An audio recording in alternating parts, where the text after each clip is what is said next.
So I am here talking with Jeanne Berney. You are one half of this fabulous retrospective that we are putting on April 21st. And so you and your husband have had quite a long career that you've worked together and, just really made a life for yourself in the film industry. And I think a lot of us are interested in how that journey was for you specifically, as far as finding your place in the industry, not only just as a person, but as a woman, and your journey in general. So, how did you really kind of get started? Well, I got started in Dallas at the USA Film Festival, which at that time was one of the premier festivals in the country and had actually sued the US Film Festival because they thought the name was too close. And that festival became Sundance. Oh, wow. So that's one of the big USA Film Festival's claims to fame, I guess. I should correct one thing. Bob and I have worked together and separately Yes. throughout our careers in this kind of wonderful world of independent film. It's almost like a cause more than a job or a career. So there are many of us who kind of all grew up together in different companies and, together in some and then back separately and in film festivals, So my start at the USA Film Festival was a wonderful way to learn about bringing independent film to audiences, which is kind of the basis of marketing for films, television, anything else, is sort of figuring out how to make something appeal to your sort of target audience or your potential consumer. And the festival was a wonderful way to learn very quickly how to handle a number of films over a short period of time, be able to separate them out, be able to handle them. It was a little bit like a boot camp. That's so awesome. And Yeah. so was speaking of marketing, because that is one of the focuses of your career, was that where you kind of started, or was film your first love? I really sort of started in marketing. My degree was in public relations, and I graduated from the University of Minnesota with a degree in public relations and also in broadcasting. And I worked for some general business companies for a while and brought me to Dallas. And that's where I found the USA Film Festival and also the Inwood Theater, which was really a destination theater in those days. And Bob Berney, my now husband, ran that theater. So that's really where we met. I worked for the USA Film Festival. We screened our movies at the Inwood, and Bob ran the Inwood Theater. So we began almost immediately working together on these big events. And then I continued in the marketing and publicity route, going to work for one of the people who had a lot of films in the festival, which was a company called Cinecom. I have a theory that everybody in the industry should spend some time in a film festival, and everybody in a film festival should spend some time in the industry, and everybody would get along a lot better. So I went on to work for Cinecom in Dallas, and I started promoting movies all through Texas, Oklahoma, and New Orleans, and did that until we moved to Los Angeles. That's so cool. I love that you think that everybody should, really Yes. work together to bring these things to life. And you Yes. said that, to you, the independent film industry is almost like a cause, to bring these films that might otherwise fall to the wayside. So is there a particular film that for you really did, you carried that torch for that film that you feel more than maybe others? I have a lot of children that I love in this business, but I'll tell you, early in my career, I was working for Harvey Weinstein at Miramax, and he had a movie called The Thin Blue Line that was a Dallas story. Do you remember that film? I found out about it by working on this project, but it is definitely a very interesting story about somebody who was apparently wrongly convicted of a murder of a police officer, correct? Right. And, if anybody who's listening remembers, this was a huge story in Dallas and I think throughout Texas. And The Thin Blue Line was an early documentary by somebody who became one of the leading filmmakers now, Errol Morris. And Errol found this story of a guy, kind of a drifter, who was coming through Dallas, who hitched a ride with a guy who was a convicted criminal and was also in the midst of a crime spree. And he had no idea, according to the movie, and I think probably truthfully, that this would be, a situation in which the guys he's getting a ride with gets pulled over by the cops, and as the cops approach the car, he pulls out a gun and shoots the cop dead. He got away. Randall Adams was not particularly, ready, kind of a drifter, didn't testify well, got caught in a circus of convicting a cop killer. And so Errol went through the, archives and the records, and, as he learned and built a career around the fact that people were willing to open their files up to filmmakers more than they were to people like Randall Adams, whose life might have been saved. Mm-hmm. So the filmmaker enjoys sometimes this opportunity to kind of peer into a window and, retell a story with details that never came out in the courtroom. Right. That's fascinating.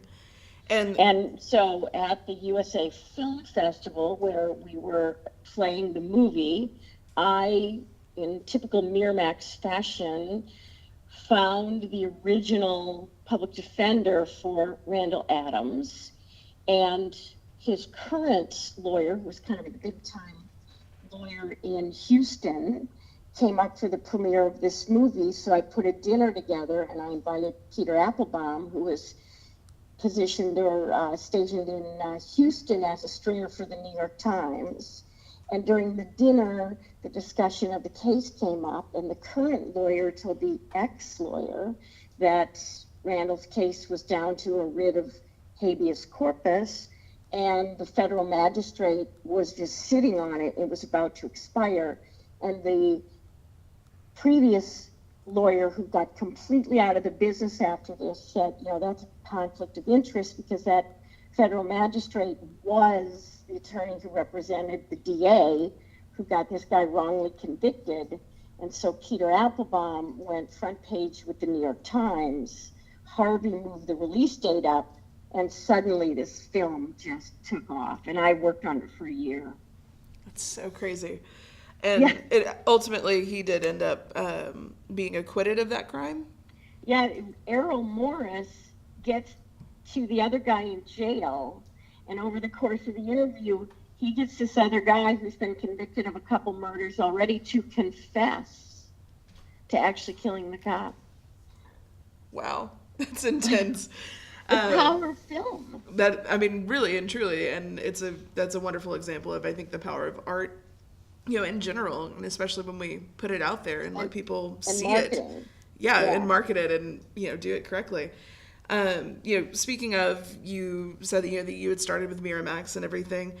As a woman in the industry, do you feel that you have kind of had a bit of a harder, like a bit more of a struggle to get where you are? Or do you feel that you've been treated fairly because of the industry, the part of the industry that you're in?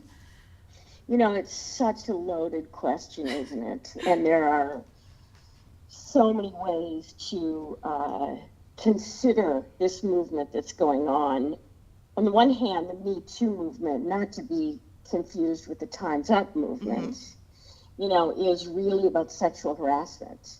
And, the people who have come forward and the struggles for some who have come forward, it's a very loaded, difficult situation, but I believe in the end, it's a very empowering situation.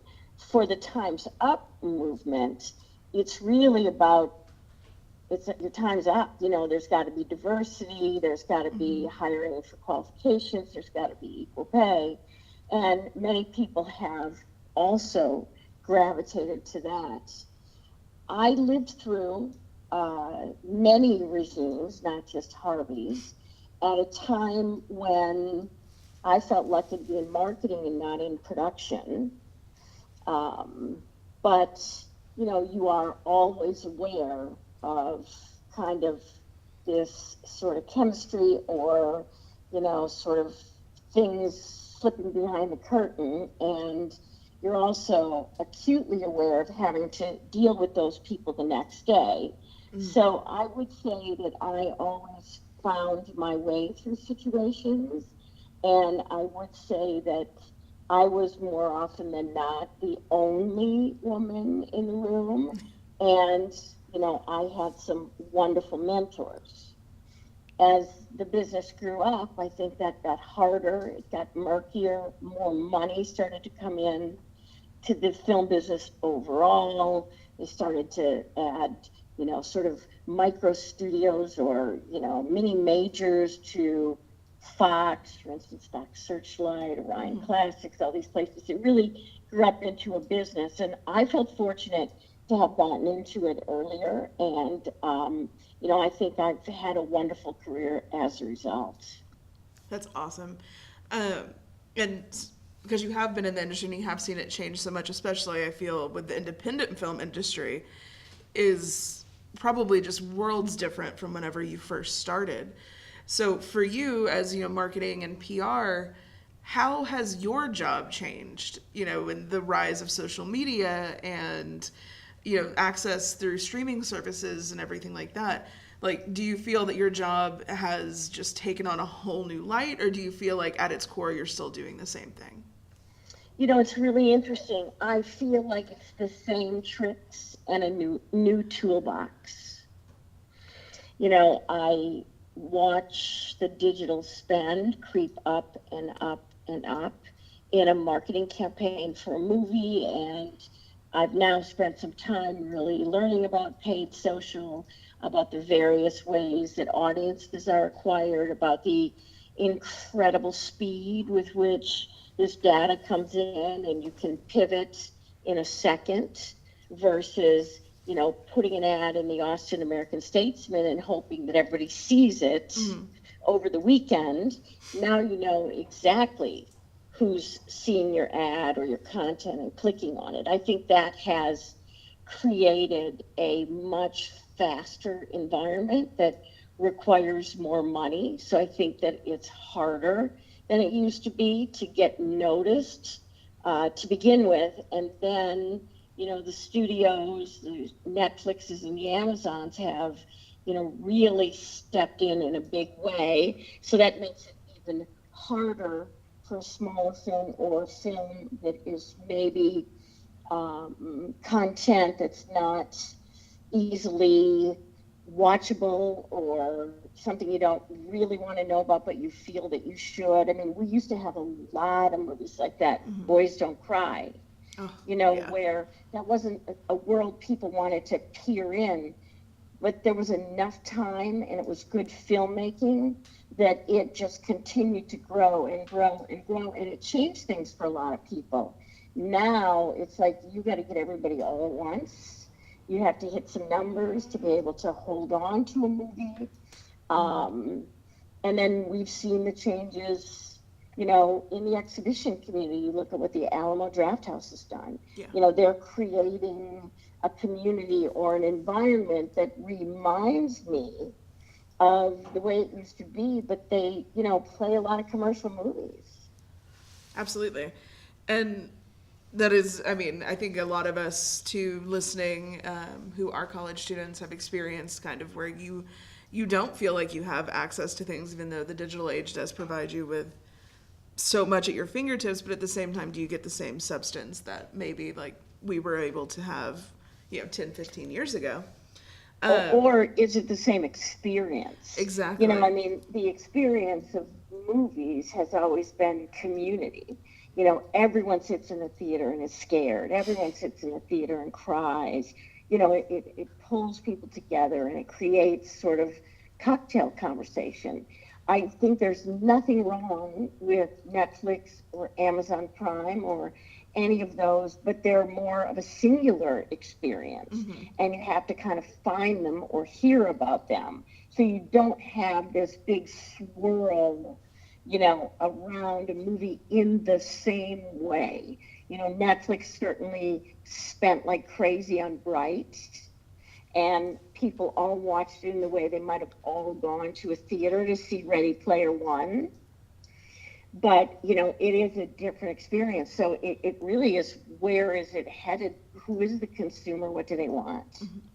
Are you excited to kind of see where that road leads, to see what the consumer wants in 5 years? Are you kind of like nervous about where this will go, or if that community sense will come back? I'm excited. I always have been. This is too hard of work to not enjoy it and have some fun. I think that we're in a massive shift, and I don't think we're done going through that. And I think that filmmakers are starting to come back to the idea of a theatrical experience rather than just a paycheck. And theaters have stepped up and improved their screens and their seats and offer wine and kind of make an experience. So I do believe that things will shift the way they should, that movies that should be in theaters will be, that movies that should be seen at home on a streaming service will be, that, it'll just kind of shake its way out, I think. But I'm very optimistic about theatrical and movies in theaters. I know as a film student that makes me excited, because I personally do love the theatrical experience. People in this classroom are nodding at me like, yes, please. It's going to fall on your shoulders to go. Right. And I think most of us have. I know in my personal experience with classes, we all lined up to see, the big ones that did come out this year, such as like I, Tonya was a big one we talked about a lot. Quite a few people saw. Call Me by Your Name was another one that I think a lot of people that I know and my age group got to go and see. And so another question, because you've built a career doing this. So as somebody do you run your own business? Or are you kind of more of an independent contractor? How does that side of things look for you? So it's interesting. I would say right now I'm a strategist and an independent contractor, but I also own a film company.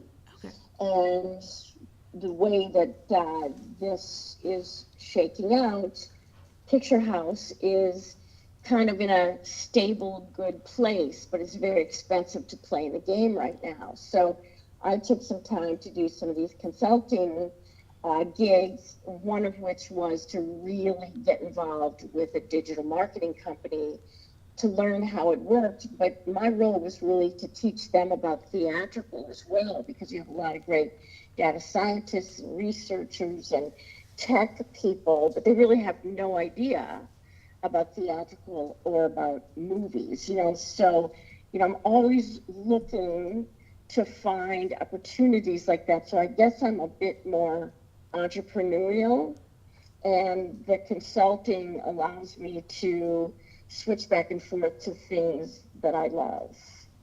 That's fantastic. And Picture House that you just mentioned, so that's your company. And how was it like to get that started, to get your own company up off the ground? Yeah, my husband and life partner, Bob, and I he worked for a series of independent film companies. I did as well, Miramax, Savoy, Reicher, and then I went to a PR agency called Rogers & Cowan and ran a division there for a while before moving to New York. And when I got to New York, I went again to a film festival, to the New York Film Festival, and the Film Society of Lincoln Center, which reinforced for me that everybody should spend some time in a festival and some time in the business to really see how mutually supportive they should be of each other. But the point in this is that I felt like I got a master's degree from Richard Pena, who is the head of the film program at Columbia, and is also the program director at the New York Film Festival. So, I had this opportunity to really learn sort of a classical appreciation. So all the working knowledge of the publicity and the marketing and, even running a film company then parlayed into taking a huge New York institution forward, I think gave me this world view. I don't know what else to compare it to, but a real sense of cinema overall. And I'm finding that, being able to have that perspective along with an understanding of all the tools is what people really want right now. Absolutely. So it's so cool to hear that somebody, you can build your own world. It does take time and a lot of dedication. And hard work. And absolutely, right? And some crazy bosses. Do you feel that you learn from those crazy bosses, though? Of course. To get things away from them? Absolutely. So are there any particular stories that you would like to share with us before we go, like little just fun things that you've experienced within the industry that you think really sum up kind of what your experience, as a woman and as a PR person, like what that has been like? What is the class? What are they film students or? Well, we are marketing, journalism? A little bit of everything. We are, because you guys are at this beautiful intersection of so many different elements of the industry, being in PR and marketing and distribution, but it's still relating back to the art of film and the experience of film. This is really encompassing everybody from our theater department, which houses a lot of our film classes, to our marketing department, our PR department, as well as our broadcasting and that kind of thing. So pretty broad. Yeah, and it's group. That's what's been really great, that it's brought many of us together, for this, to just kind of see that it all can feed into the same thing. And there are all these different facets of the art world that we don't really get to see a lot of. And it's a very unique experience, I think, that you guys have had. Well, I work on the movies after they're made. I've never been really much in production. It's not really where my passion is. I usually say I like to get them when all the bodies are buried. But one thing that comes to mind that was really a lot of fun is we released a film called Drive that I think probably everybody in your group saw. And as great as that movie was, it had Albert Brooks in it. And working with Albert Brooks was probably one of the highlights of my career. The guy is so consistently funny, but he's such a curmudgeon that, it's like you're furious and then you can't stop laughing. Like he insisted on staying at the Four Seasons in New York when we were going in there for a screening SAG. And we didn't have the budget for that, and everybody else was staying at the Bowery Hotel downtown, which is very cool, boutique, sort of, you can see all the brick, and, it's got a really great vibe and a really great bar. And so I had to talk him into staying there, which he ultimately did, and the director, Nicholas Ruffin, was kind of every step of the way with me during this.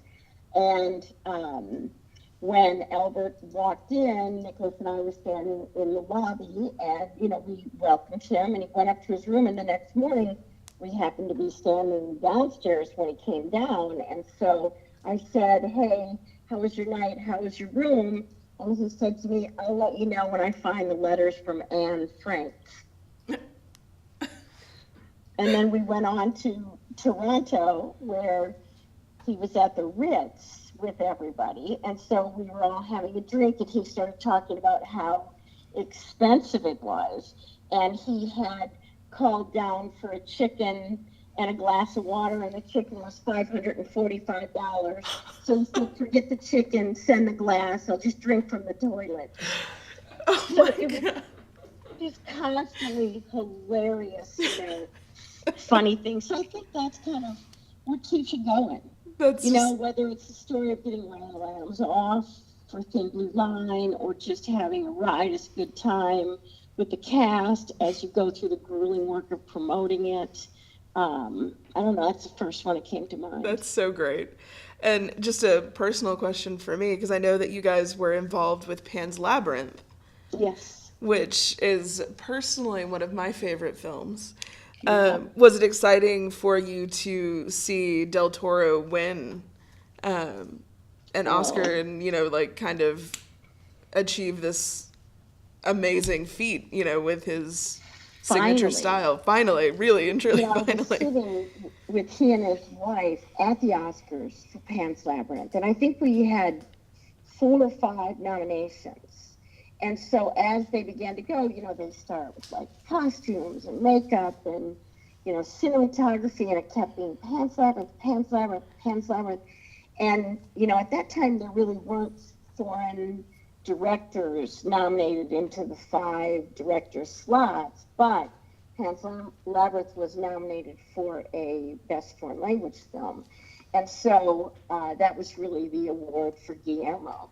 And, when he didn't win, I mean, it was just, we were all crestfallen, and his wife started crying.